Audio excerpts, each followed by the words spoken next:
Bonjour mes amis, bienvenue à l'Institut biblique. Une belle journée dans le Seigneur aujourd'hui. On va commencer avec une cantique. On chante souvent la B-I-B-L-E, mais aujourd'hui on va chanter « Je suis heureux, voici la bonne nouvelle ».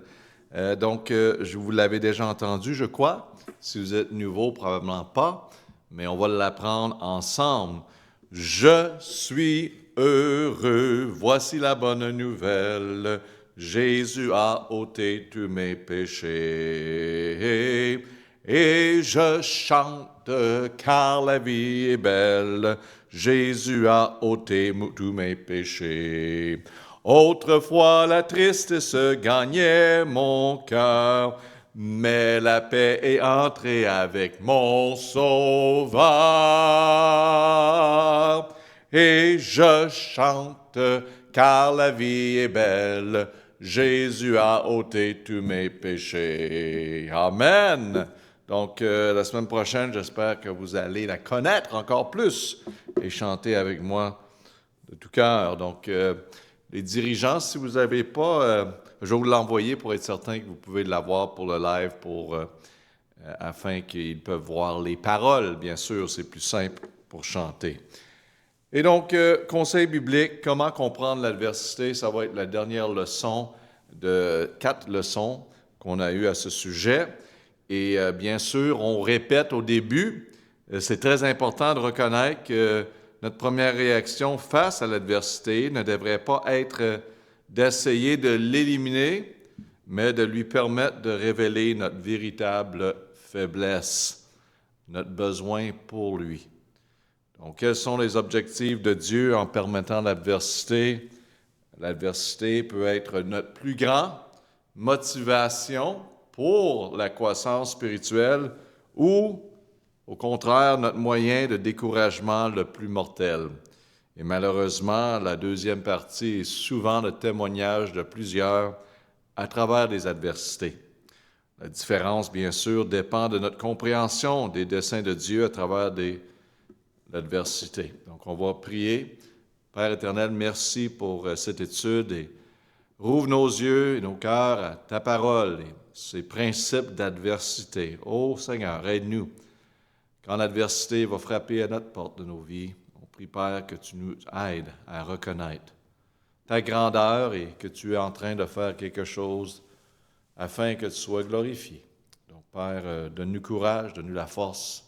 On prie ces choses au nom de Jésus-Christ. Amen. Donc, numéro 1 à 11, on a déjà couvert ensemble et vous pouvez les lire, tous les avantages qu'on peut dire et les raisons de l'adversité. Et on va prendre numéro 12 maintenant. L'adversité est le moyen de tester, le mot « tester » notre travail.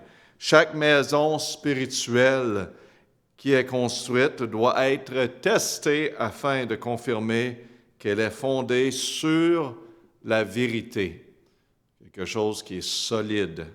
Seule la vérité est solide. La Bible dit « Quiconque donc entend ces paroles que je dis et les met en pratique, je le comparais à un homme prudent qui a bâti sa maison sur le roc. » Le roc, ça représente la vérité, c'est solide. Et la pluie est tombée. Donc, la pluie, c'est pour tester le toit, le mot « toit », la toiture, bien sûr.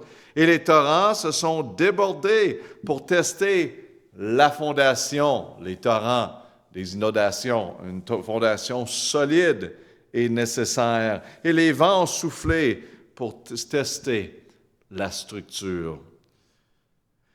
Et ont fondu sur cette maison-là, elle n'a point tombé, car elle était fondée sur le roc, la vérité, avec une bonne fondation, bâtie avec une structure solide et un toit qui est rigide. La Bible dit, « Mais quiconque entend ces paroles que je dis et ne les met pas en pratique sera comparé à un homme insensé, qui a bâti sa maison non sur le roc, non sur la vérité, mais sur le sable, qui bouge, qui change. » La philosophie du monde change toujours, n'est-ce pas? Les idées de l'homme changent. Et la pluie tombe, bien sûr, et les torrents se sont débordés, et les vents sont soufflés, et fondit sous cette maison à la tombée, et sa ruine a été grande, parce que plusieurs ont été affectés. Parce que quelqu'un n'a pas pris le temps de faire confiance à Dieu dans leur vie, établir une relation personnelle avec lui, bâtir sa vie autour de Jésus-Christ et sa parole. Et on voit les conséquences. Le feu, la Bible dit, éprouvera que c'est l'œuvre de chacun. Si l'œuvre que quelqu'un bâtit subsiste, il en recevra la récompense. Si l'œuvre de quelqu'un brûle, il en fera la perte. Pour lui, il sera sauvé, mais comme au travers du feu. Désolé, la référence n'est pas ici, mais c'est un verset biblique. Donc, numéro 12, l'adversité est le moyen de tester notre travail. Si c'est un bon travail qui a été fait de bonne façon, et encore une autre fois, c'est important qu'on base notre croyance et tout ce qu'on fait sur la vérité. L'adversité va nous montrer que c'est seulement la vérité qui va tenir debout, surtout à travers des temps difficiles. Numéro 13, l'adversité est la manière dont Dieu met nos amitiés à l'épreuve. Le mot amitié. L'adversité testera toujours, le mot toujours, les amitiés. C'est ça que l'adversité va faire, ça va tester la vraie amitié, toujours. L'adversité révèle la solidité, le mot solidité de nos amitiés. On va montrer quels amis sont vraiment nos amis. Cela révélera quels amis sont soucis de recevoir, le mot recevoir, et quels amis sont soucis de donner. Donc, il y en a qui vont manifester, qui veulent juste recevoir de vous. Et il y en a qui sont sincèrement là pour donner leur temps, donner de l'aide, de l'encouragement, mais il y en a qui sont là simplement pour recevoir, prendre avantage de d'autres. Parfois, c'est un mélange. Mais un véritable ami aime en tout temps, le mot tout temps, surtout en période d'adversité. Vous allez connaître vos vrais amis durant les adversités. La Bible dit dans Proverbe 17, l'intime ami aime en tout temps. Il n'est comme un frère dans la détresse. Jésus a expliqué ce genre d'amitié dans sa parole du bon Samaritain. L'engagement du Samaritain envers son voisin qui était tombé entre les mains des voleurs a continué jusqu'à ce que tous les besoins du voisin soient satisfaits. Ça, c'est un vrai ami. Et vous pouvez voir les références plus tard, on les a mentionnées. En contraste avec cette parabole, il y a le récit du fils prodigue. Tant qu'il dépensait son héritage, le fils avait des nombreux amis. Vous vous rappelez l'histoire. Il y avait un grand héritage. Il y avait beaucoup d'argent. Donc, il entourait et le monde s'entourait de lui. Il y avait des amis, on peut dire, plusieurs. Cependant, quand l'argent fut épuisé et que les difficultés arrivent, quand l'argent était bye-bye, il n'en restait plus, et il y avait des problèmes, qu'est-ce qui est arrivé? Il se retrouva sans amis. Donc, l'adversité est une façon de décrocher ceux de vous qui n'ont pas besoin d'être dans votre vie, qui sont là pour un but personnel et non parce qu'ils s'en soucient de vous. Et donc, l'adversité, des fois vous pensez que vous avez l'amour de votre vie et vous voyez l'adversité manifester si cet amour est réel et vrai. Et parfois, on conclut que ce n'était pas réel. Et parfois, on réalise que c'était vraiment réel. Donc, une véritable amitié est richement illustrée dans l'histoire de David et Jonathan. Leur cœur était uni par l'amour, le mot amour. Mais l'adversité est venue à David, et quand l'adversité est venue à David, Jonathan aurait pu choisir de de nombreuses raisons valables pour rejeter David, mais au lieu de cela, il est resté à ses côtés jusqu'à la fin de sa vie, la parole de Dieu dit. Jonathan avertit et protégé David. Il l'a encouragé, s'est lié d'amitié avec lui. Il a risqué sa vie pour lui, bien sûr. Il a accepté comme celui qui serait roi à sa place. Donc, c'est toute une relation, mais une vraie amitié à travers l'adversité. Je vous encourage de vérifier vos amis autour de vous. Est-ce qu'ils sont les amis? L'adversité va le manifester toujours. Et sûrement, vous pouvez témoigner vous-même de cela. Donc, numéro 14, l'adversité est l'appel de Dieu pour s'identifier au Christ. L'adversité nous apporte une place où on doit choisir. Hein? On ne peut plus rester dans le milieu. On s'identifie avec Christ ou non. Et l'adversité, la persécution a toujours été une bonne chose pour l'Église de se purifier à travers les années. On ne veut pas de la persécution, on n'en veut pas de l'adversité, mais on sait le résultat peut être très bon pour nous. L'un des objectifs ultimes de l'adversité est de nous amener à désirer davantage la puissance du Christ dans nos vies. Paul a subi la perte de tout, la Bible dit, afin de gagner plus de Christ et d'expérimenter la puissance de la résurrection de Jésus-Christ. La Bible dit dans Philippiens 3,10 exactement cela, afin que je connaisse Christ et l'efficace de sa résurrection et la communion de ses souffrances, et devenant conforme à lui dans sa mort. Il dit bien les adversités, à portée d'identifier avec Jésus-Christ. Cette puissance est disponible, bien sûr, pour chaque chrétien, le mot chrétien, chaque.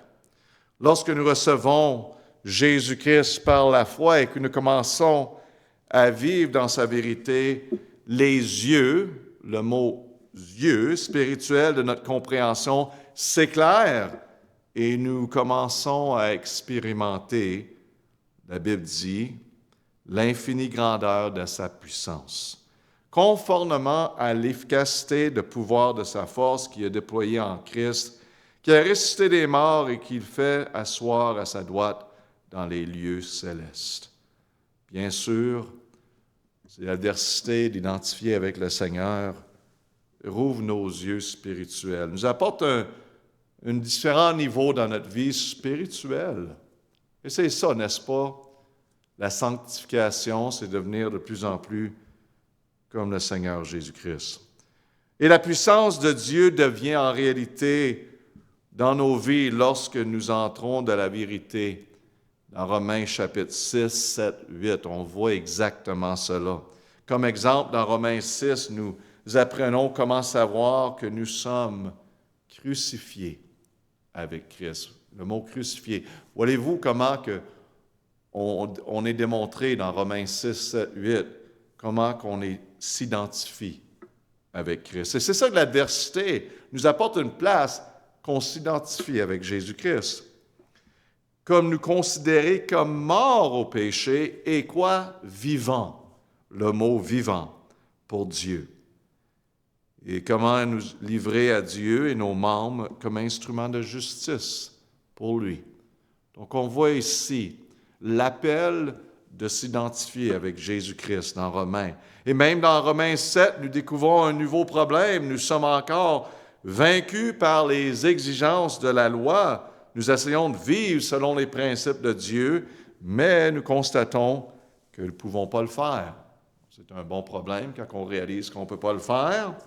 Nous apprenons que notre mort en Christ nous a également fait mourir à la loi, afin que nous soyons libres d'être contrôlés par l'Esprit de Dieu pour porter des fruits spirituels. Et encore les références. Et bien sûr, dans Romains 8, nous apprenons notre source, le mot source de pouvoir sur le péché, l'Esprit de Dieu qui demeure en nous, basé sur notre position en Jésus-Christ. Nous voyons qu'en marchant dans l'Esprit de Dieu, plutôt que notre propre chair, Dieu est capable d'accomplir la justice de la loi en nous. C'est merveilleux. l'adversité nous approche de lui. Je suis un chrétien, je veux vivre pour lui, on identifie avec Jésus-Christ. On vient tanner des adversités que peut-être on cause sur nous-mêmes comme chrétiens.